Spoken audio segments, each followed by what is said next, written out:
Քանզի քոնն է արքայությունը և զավաթյունը աջակցություն Բագրատ Սրբազանի և նրա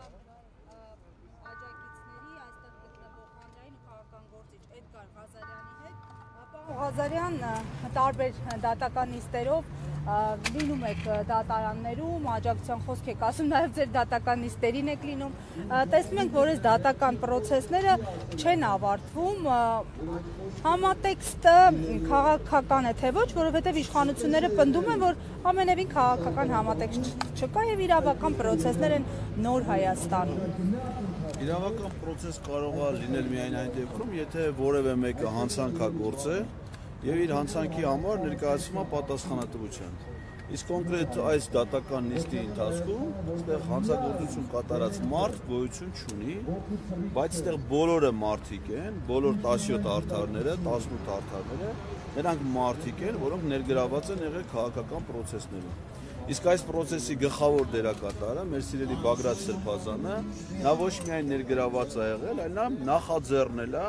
մի համաժողովրդական, թերևս այս իշխանության պաշտոնավարման շրջանում ամենամեծ ընդդիմադիր շարժումը, Սրբազան պայքարը, որը կարող էր բերել նաև Նիկոլ Փաշինյանին իշխանությունից հեռացնել։ Եվ նրա նկատմամբ այս ապօրինի արշավը քաղաքականից բացի ուրիշ բացարձակ որևէ իմաստ եւ ենթատեքստ չունի։ Ես շատ մեծ ուշադրությամբ եմ լսել իրավապահ մարմինների տված մեկնաբանությունները, նրանց ներկայացրած նյութերը եւ նաեւ որպես իրավաբան պնդում եմ, որ Բագրատ Սրբազանի եւ մյուս 17 արդարների գործողությունների մեջ հանցանքի տարեր առհասարակ գոյություն չունեն։ Նրանց գործողություններում կա միայն հայրենասիրության, ազգասիրության տարեր, ինչի համար էլ կարծում եմ, որ նրանք հիմա պատժվում են եւ պատասխանատվության են ընտրվում։ Պարոն Ղազարյան, ասացիք, որ ուշադրությամբ եք լսում իրավապահների մեկնաբանությունները, այս ընթացքում պակաս չկար նաև բարձրաստիճան ներկայացուցիչների, պաշտոնյաների մեկնաբանությունների հանրային հեռուստաընկերության եթերում, հանրության այսպես գրպանից սնվող հեռուստաընկերության եթերում տեսանք, թե ինչ մեկնաբանություններ եղան, որոնց ի դեպ արձագանքեցին պաշտպանական խմբի անդամները։ Ես նկատի ունեմ աղճատման մասին արձանագրությունների, գաղտնալսված ինֆորմացիայի, միտումը որն է։ Միտումը ակնհայտ է, նրանք քաղաքական պրոցեսների վրա ազդեցություն, այսինքն կա հանրության մեջ մեծ հեղինակություն վայելող քաղաքական գործիչ իր թիմակիցներով եւ ընդհանրապես լիկվիդացվում է ապօրինի եղանակով։ Քննչական կոմիտեի ղեկավար, օրինակ ազգային ժողովում վերջերս ասում է, որ ինքը գործադիր իշխանության մարմինների հայտարարություններին չի արձագանքում։ Երևի ինքը տեղյակ չի եղել, որ ինքը գործադիր իշխանության ներկայացուցիչներից մեկի պաշտպանության նախարար վերջերս այցելություն է կատարել առաջնակից։ Երևի գնացել է գլխի չի էլի, որ իր հետինը պաշտպանության նախարարն է, երևի մտածեց լեգենդար, զորավար, չգիտեմ, Վարդան Մամիկոնյանն է։ Ինչի՞ Պապիկյանի հետ է եղել։ Գործադիր իշխանության, որին ասենք ինքը մեղադրանք առաջադրելու եթե ինքը նրանց հետ աշխատանքային հարաբերությունների մեջ է, մնացած պատմությունները, որ պատմա ինչի մասին է։ Լավ, պարոն Ղազարյան, հանգուցալուծումը ինչպես եք տեսնում։ Այս անընդհատ այսպես ոնց որ խոսել, պարբերաբար նամակներ ուղղել իմպիչմենտի գործընթացի համար, արդյունավետությունը երբ կերևա, արդյունքը երբ կլինի, ձեր ուզած արդյունքը նկատի ունեմ, որ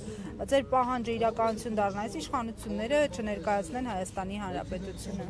Դե իմպիչմենտը դա իմ ընկալումներով, իմ պատկերացումներով միակ սահմանադրական օրինական ճանապարհն է Նիկոլ Փաշինյանի իշխանությունից հեռացնելու։ Ցավոք սրտի ես չեմ տեսնում անգամ այդ գործընթացի նախաձեռնություն ցուցաբերած 34 падգամավորների գործողություններում ակտիվություն, շահագրգիռ մասնակցություն իրենց նախաձեռնությունը առաջ մղելու համար։ Ազգային ժողովում մեր անցած շաբաթը ավարտվել բյուջետային քննարկումները մշտական հանձնաժողովներում։ Բյուջեի նախագիծը դա առիթն է վարչապետին անվստահություն հայտնելու համար։ Եվ մի բառ այդ մասին որևէ մեկը չի խոսում։ Իսկ ո՞րն է այս խնդրի լուծումը։ Խնդրի լուծումը Նիկոլ Փաշինյանի իշխանությունից հեռացնելն է։ Մենք մեր ժողովուրդը պիտի ընկալի մի բարձ ճշմարտություն, որ սա հայկական իշխանություն չի, սա թրքական իշխանություն է։ Մեր ժողովուրդը այլևս հայտնվել է թուրքերի տիրապետության ներքո։ Իսկ երբ որ հայտնվում ենք թուրքերի տիրապետության ներքո,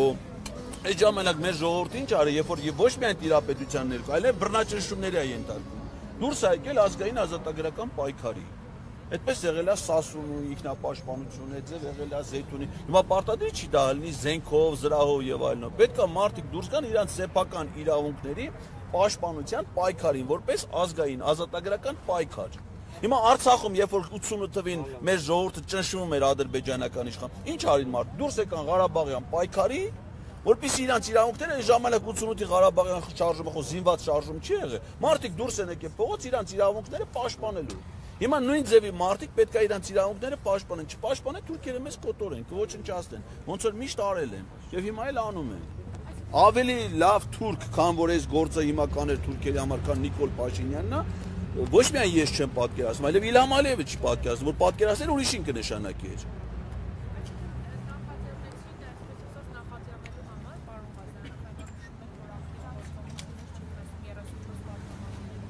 Դե նախաձեռնությունը ինչի համար է, որպեսզի դա իրականություն դառնա, չէ՞, որպեսզի իրականություն դառնա, պիտի ջանք գործադրեն։ Ես առայժմ չեմ տեսնում այդ ջանքը, որ որևէ մեկը շահագրգիռ կերպով իր նախաձեռնությունը փորձի առաջ մղել։ Այո, ստորագրել են, չեն կարող ասել, որ իրանք նախաձեռնությանը չեն միացել, որովհետև միացել են։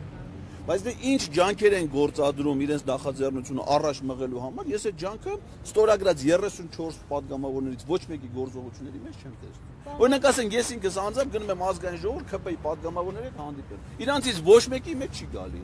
Առանձիններ չեն գնում։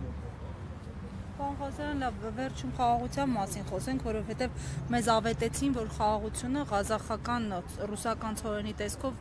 գալիս է Հայաստան, կարծեք ռուսական ցորենի տեսքով արդեն հասել է։ Դուք զգացել եք։ Դա կուտ է, ասենք հավերին, որ կերակրում են, չէ՞, կուտ ու տալու արտահայտությունը ինչու՞մ է, որ ինչ-որ հենց հացահատի, գարի ցանում ես, հավերը հավաքվում են, ինչի համար, որ հեշտ բռնես, մորթես։ Այդ կուտը դրա մասին է ընդամենը, որովհետև ինչքան ես գիտեմ, մենք մինչև հիմա էլ ենք հաց կերել, ու այդ հացահատիկը եկել է Արցախից, շատ քիչ մասը արտադրվել է Հայաստանում, մյուս մասը Ռուսաստանից։ Այսինքն Գևորգ Պապոյանը չի հացի գյուտի հայտնագործության հեղինակը։ Ասում են ինքնարժեք ավելի ցածր է այս Բայց չի ասում, որտե՞ղ ելա ասում է ես տենց հաշվարկ չունեմ, ոչ, ասենք եթե մի ժամանակ ցորենը գալիս է Ռուսաստանից, Վրաստանի տարածքով Հայաստան, հիմա ինչ որ Ադրբեջանն էլ է ավելացել այդ մարշրուտի մեջ, թե ինչի չգիտեմ։ Այլ ընտրանք է։ Երբ որ ասենք առանց Ադրբեջանի էլ մինչև հիմա Վրաստանի տարածքով գալիս էր։ Հիմա Ադրբեջանը ավելացել է իր բարի կամքի դրսևորումը, կարած չավելանար եւ բարի կամքը չդրսևորեր։ Եւ Հայաստանն է ԵԱՏՄ-ի անդամ, եւ Ռուսաստանը եւ Ղազախստանը։ Հիմա մեր միասնական տնտեսական մաքսայի տարածքում ապրանքի շրջանառության համար մենք Ադրբեջանի կարիքը որտե ունենք, չգիտեմ, Գևորգ Պապոյանը եւ Նիկոլ Փաշինյանը ինչով են դա բացատրում։ Դա ընդհանրապես ընդամենը քաղաքական իմաստ ունի, ցույց տալու Ադրբեջանի բարեսիրտ վերաբերմունք Հայաստանի նկատմամբ, ինչի համար իրանք մեղրին հանձնել են Ադրբեջանին, որովհետև այն ինչ որ տեղի ունեցել, դա օգոստոսի 7-ով դա մեղրին Ադրբեջանին հանձնելու ծրագիր է։ Փաշինյանը հայտարարեց այսօր, որ Հովանավանքում երիտասարդի բերանը փակելով դուրս հանելը դա իր իսկ անվտանգության համար էր արվել։ Երիտասարդի բերանը փակելով եկեղեցուց հանելը Նիկոլ Փաշինյանի անվտանգության աշխատակիցը։ Նիկոլ Փաշինյանի անվտանգության աշխատակիցների խնդիրը ոչ թե քաղաքացիների անվտանգությունը ապահովելն է, այլ Նիկոլ Փաշինյանի։ Եվ եթե անհանգստություն կար անվտանգության հետ կապված, պետք է այդ աշխատակիցը Նիկոլ Փաշինյանի բերանը փակեր եւ եկեղեցուց դուրս հաներ։ Բայց դա սխալ գործողություն է դեղի ունեցել, որովհետև իրականում նպատակը չի եղել։ Իրականում նպատակ եղել է քաղաքացուն լռեցնելը, հավատավոր քաղաքացուն, որը գնացել էր ի տարբերություն հանրահավաքի մասնակիցների, գնացել էր Հովանավանք պատարակի, բայց պարզվում է, որ այնտեղ պատարակիչ քահանա չկա եւ կա հանրահավաք եկեղեցու տարածքում, ինչ օրենքով արգելված է։ Շնորհակալություն։ Հարգելի հետևողներ,